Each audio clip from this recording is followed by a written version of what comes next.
Yes, ma'am. What made you immigrate to the U.S.? What made me immigrate to the U.S.? Well, it's a kind of a long story. I'll try and keep it short. My ex-wife is from California, Missouri. It was a small town. I live in Columbia, Missouri. California is a small town. It's about 45 minutes away in a car. It's about 45 years away in most other respects.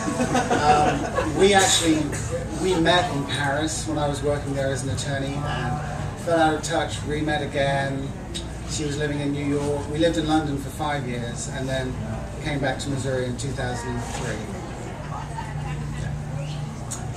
Here I am.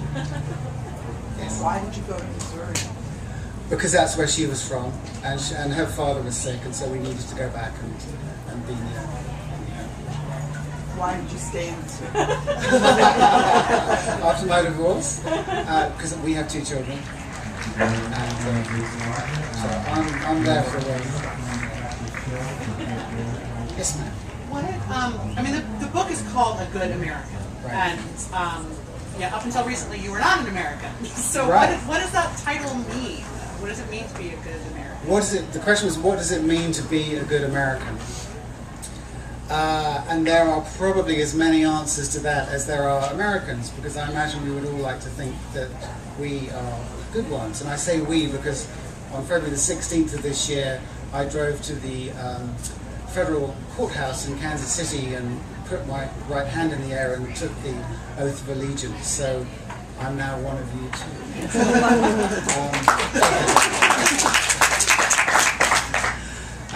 What does it mean? I wouldn't presume to tell you, to be honest, Ellen. I think it's something that everybody needs to find out for themselves, and I don't think there are any answers in the book either.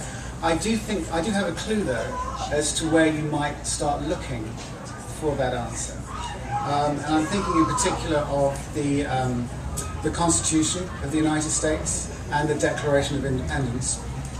I'm a lawyer as well as a novelist, and so I have words are the tools of both of my professions, and I have an enormous respect and reverence indeed for those 2 documents. And I think that some of the, all of the principles that are enshrined in those documents are just magnificent. They're unimpeachable. And I think that when you think about, well, what does it mean to be a good American, some of the principles that are enshrined in there, and I'm thinking particularly of liberty, equality, diversity, and tolerance. If you can live your life according to those 4 principles, I think you might be making a good start to being a good American. Yes, sir. I had a question about the passage that you read. So I don't know a lot about it, but when I think of the Ellis Island experience of immigration, quarantines, and the way that it's depicted there, was it different coming into New Orleans, or was it a matter of class or the money that you had as you arrived? They seem to have a pretty nice experience, whereas I often think of it as something you have to work through and kind of bandy around with. Sure. Well, the answer is I think I sugarcoated it a little bit because I wanted to get them out.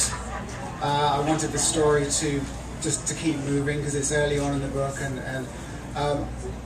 and there's always every novelist who writes stories like this, so I guess you call this historical fiction, there's always a pull between the wish to tell the story that you want to tell and keeping it true to the facts as they were at the time.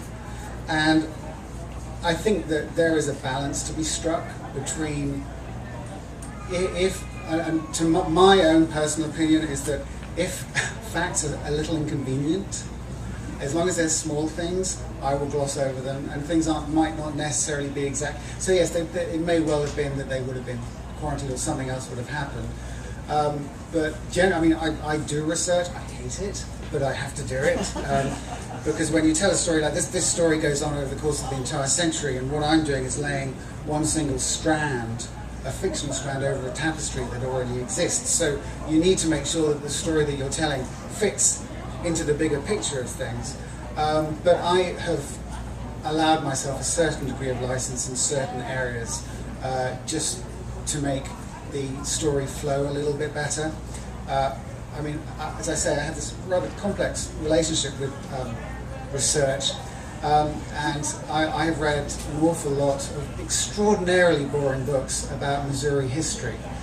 But I think that just because I read 3 books about corn yields in Missouri in 1930 doesn't mean that I have to torture you all with that information. And I think that the real trick when it comes to research is to wear it really lightly. And just, if there's an interesting thing, you can tell people something they didn't know previously, that's great. But generally speaking, now there are exceptions to that rule. I think there are some writers of thrillers who, 3 pages on the workings of an AK-47 is exactly what their readers want to read about, but not for a book like this. So I'm putting my hand up and saying you're probably right there. Maybe made it a little easier than it might have been. Yes? To answer his question, from what I've looked at, money mattered then. If they didn't come in steerage, their exit from the ship may have been very different than my ancestors came through Ellis Island. Right. And it may be, I mean, I haven't done any research about Ellis Island. I mean, I chose to have my family come in through New Orleans, and they actually take a boat up the Mississippi to get to St. Louis. So I don't know what happened in Ellis Island and how different it was, so I can't really speak to that. But it was, I wanted to send them through New Orleans because when people think about immigration into America, they do think of Ellis Island, and I wanted to do something a little bit different.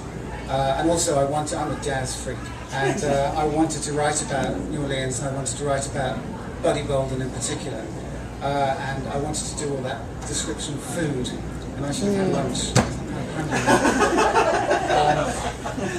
But it was, yeah, it was interesting. I wrote the stuff about New Orleans before I had gone there, and I actually went there for the first time last July with a friend of mine who was born there, and it was kind of a nerve-wracking thing because I had looked at maps and I was pretty sure that, okay, well, if they got off the boat here and then because there's the hotel in my head and I'm going to go that way and that way, but it was nerve-wracking to actually, because by that stage the book was done, the text was done. If I had called up my editor and said, "Oh, he needs to turn left," it would not have been well received at all. So it's kind of exciting.